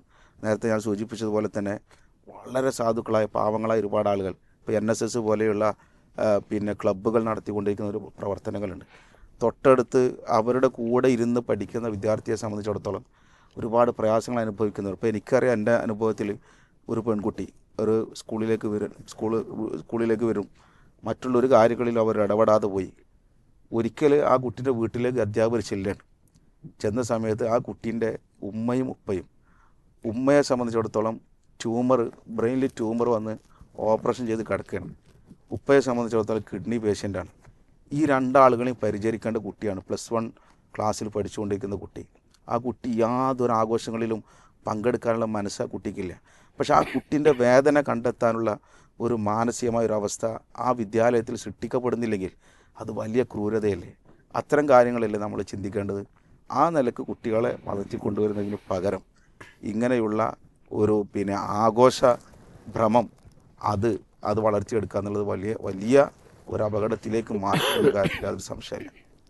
സ്വാഭാവികമായും കഴിഞ്ഞ ദിവസങ്ങളിൽ നമ്മൾ കണ്ടിട്ടുള്ള കാഴ്ചകളും അങ്ങനെ തന്നെയാണ്. ഇവിടെ സൂചിപ്പിച്ച ഓരോ കാര്യങ്ങളിലും നമ്മുടേതായ കാഴ്ചപ്പാട് നമ്മൾ സ്വരൂപിക്കേണ്ടതുണ്ട്. രാഷ്ട്രീയ പാർട്ടികൾ പ്രത്യേകിച്ച് രാഷ്ട്രത്തിൻ്റെ നാടിൻ്റെ സൗഹൃദവും മറ്റുമൊക്കെ അതിന് അപകടങ്ങൾ വരാതിരിക്കാനുള്ള രൂപത്തിലുള്ള ഇടപെടലുകളാണ് ഉണ്ടാവേണ്ടത് എന്നുള്ളതാണ്. ഏതൊരാൾക്കെങ്കിലും ഏതെങ്കിലും ഒരു കാര്യത്തോട് വിട്ടു നിൽക്കാനോ അല്ലെങ്കിൽ തൻ്റെ വിശ്വാസത്തിനനുസരിച്ച് മാറി നിൽക്കാനോ ഒരു സ്വാതന്ത്ര്യം ആവശ്യമുള്ള ഇടത്ത് അതിനുവേണ്ടി ആരുടെയെങ്കിലും മുമ്പിൽ യാചിച്ച് നിൽക്കേണ്ട ഒരു ഗതികേട് ഇന്ത്യ രാജ്യത്തെ ഒരു പൗരനും ഉണ്ടാവാൻ പാടില്ല എന്നുള്ളത് തന്നെയാണ് നമ്മുടെ നിലപാട്. അഭിപ്രായങ്ങൾ പറയാനുള്ള സ്വാതന്ത്ര്യവും അതുപോലെ തന്നെയാണ് ഏതിനെപ്പറ്റിയും അഭിപ്രായങ്ങൾ പറയാനുള്ള ഒരു സ്വാതന്ത്ര്യം ഈ നാടിനുണ്ട്.